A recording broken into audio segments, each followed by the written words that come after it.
Good morning and welcome to Beebly News. I am Susie News. Breaking news this morning. A witness has been found as to the case of the disappearance of Keith. We cross live now to see what they have to say. Shazza! Apparently knows something about Keith. Keith? Old mate Keith, yeah. I haven't seen Keith in a long time. When was the last time you saw him? Last time I saw Keith was on the old construction site down on Burns Road. Yeah, he he was staring at himself in the mirror. A lot. Maybe he was worried he was balding or something, I don't know, but Do you know where he is now? last I heard, Bazza, he let him go. We tried him on the tools, he was no good, so if you really want the inside scoop on Keith, I heard he's gone up north. Something about getting another degree. I don't know, Shaz wouldn't really know anything about that. I just, I'm just really good with the tools, Awesome. Thanks, Shaz. Appreciate it. Very interesting. Please stay tuned for the latest updates as to the disappearance of Keith. Now to today's top story. The Lord's Prayer. What is it and what can it help us do? Joining me today in the studio is Just Meg. Good morning, Just Meg. Thank you for joining us. No, thank you, Susie News. It's great to be back with you guys. So, Just Meg, you're going to be taking us through the Lord's Prayer. Now, for those of us who do not know what it is, would you be able to enlighten us on what the Lord's Prayer is? Absolutely. So the Lord's Prayer is a prayer that you can find in the Bible, and it actually comes from Matthew chapter 6. And it's when Jesus is actually teaching his people about prayer. Fascinating, Just Meg. So we established last time that you were on the program that prayer is a way for us to talk with God. Now, why is this specific prayer so important? Great question, Susie News. So Jesus in Matthew chapter 6, who we've established is God's son, is actually teaching his people back then and us today what it is to pray, what we should include, the kind of things that we should be talking to God about, because we actually need to be taught how to pray. It's something that we don't just automatically know. We need to be taught, and that's exactly what Jesus is doing here.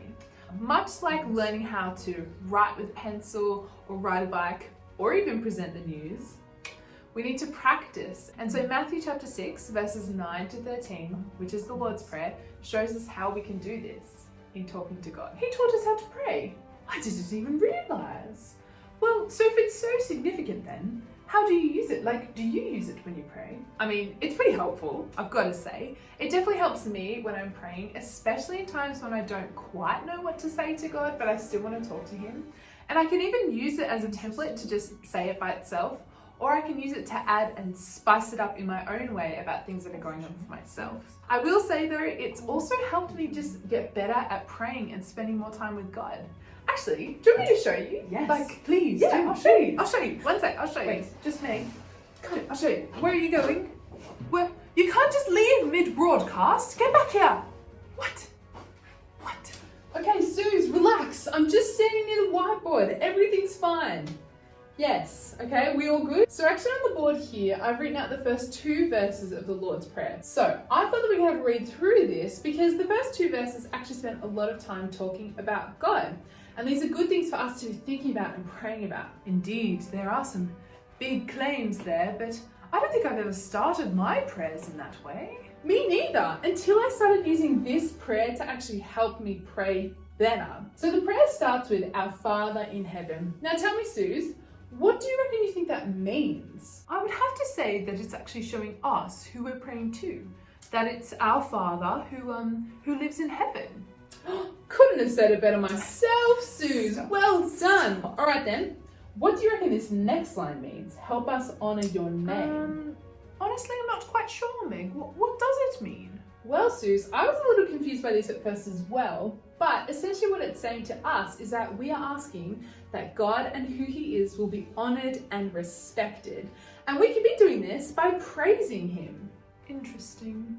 So then what's in the next line there? It says, come and set up your kingdom. Now, this may seem a little strange, just a little, but what Jesus is telling us to ask God for here is for God to rule as king of our hearts and everyone else's hearts, by believing in Jesus and ruling over the whole world when Jesus comes back. Wow, I would never have thought of praying about that. I know, me too. Now, the next line says, so everyone on earth will obey you as you are obeyed in heaven.